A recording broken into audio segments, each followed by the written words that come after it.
I tell you what I love in pro wrestling, Santino Marella. But I also love it when we're teased with something that would be so awesome and it's taken away from us. I know that sounds weird. Why would I want something good stolen from me? But it's that roller coaster of emotions you go on that reminds you why you love this stuff to begin with. It's even better if that leads to a proper moment down the line, but even if it doesn't, these nuggets of goodness are usually enough to get people talking and make sure you stay invested in the sport of kings. If nothing else, where else can you manufacture that? You should take advantage of it. I'm Simon from What Culture, and this is 10 awesome WWE nearly moments. Number 10, Bischoffs screws Shawn Michaels. Cast your mind back to New Year's Eve 2003. It was a cold, magical night. Maybe, I don't know, it was a long time ago. But it did see Shawn Michaels battle former best friend Triple H for the World Heavyweight Championship on Raw. It was amidst a long feud between the two, and this just seemed to be another step to prolong it. Then, however, HBK smacked the game in the face with sweet chin music, fell on his opponent's lifeless body and won. The crowd went nuts thinking they'd seen a title change, only for them GM Eric Bischoff to proclaim that Shawn's shoulders were also pinned to the mat and therefore he was not the new champion. Oh, and also, he was fired. It was quite the turnaround. This worked wonderfully though, because we did go to the highest of highs and then get smashed with the lowest of lows. We were ecstatic, and then we were mad. It was very well done and superbly pulled off, plus it made the heel more of a bad guy and the face even more lovable. That's a good idea right there. Number 8, Randy Orton versus Jeff Hardy. Almost the polar opposites of each other. When Jeff Hardy and Randy Orton went at it at the Royal Rumble 2008, the outcome seemed obvious. Orton was the chosen one at this stage and the defending WWE champion, and surely he would deal with the crazy Jeff with ease, even if he had beaten Triple H a month earlier. And then WWE went into storytelling mode.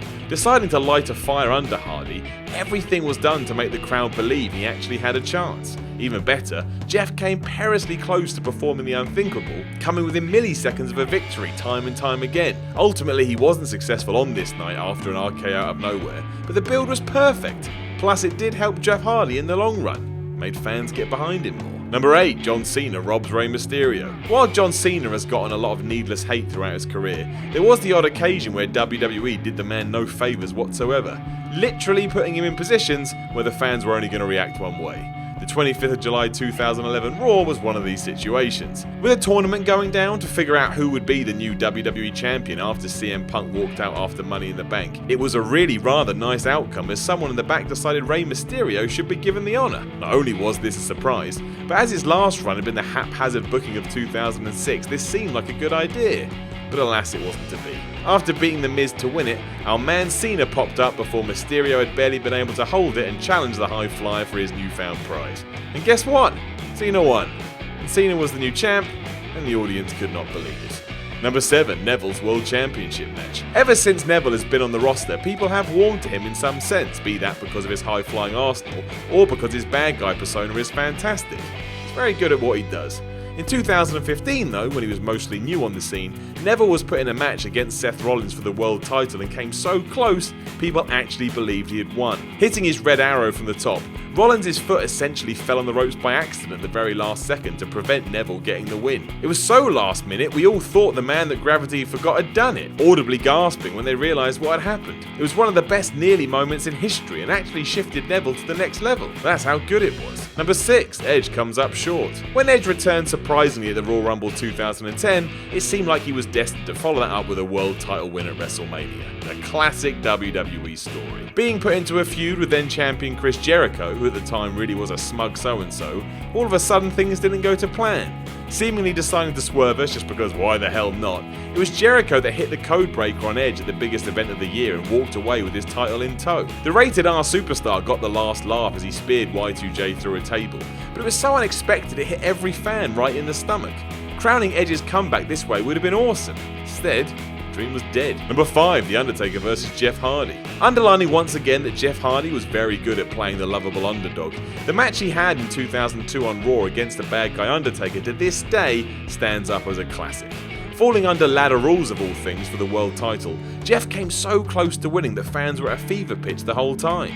Going for a good 20 minutes and featuring some bumps that'll still make you want to cry because they're so brutal, Taker had to fight his way to a win as Jeff wouldn't stay down.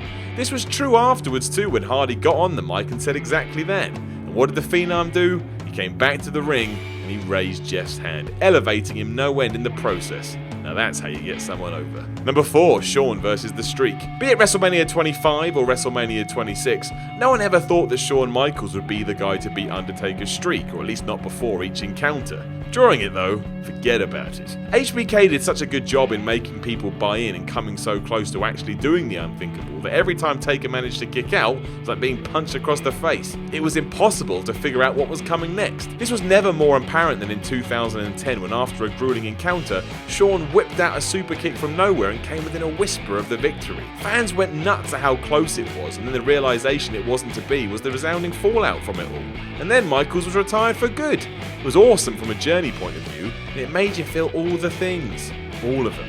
Number 3, Triple H versus Booker T. Even in 2017, this remains one of the strangest WWE decisions in history, especially how the match between Triple H and Booker T finished. When we travel back to WrestleMania 19 to witness the game versus the book, the big question has to be why the hell didn't Booker T win? Now we know the answer, of course, but the severe beatdown, both physically and verbally, that Booker had to deal with leading up to the pay-per-view made it seem a certainty he would win, just so he could have his moment.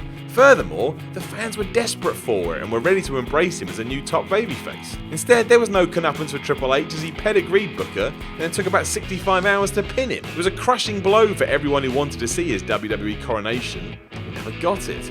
Number 2, Austin bleeds. No one ever really talks about it now, which goes to show how good it was. But Stone Cold Steve Austin most definitely lost at WrestleMania 13.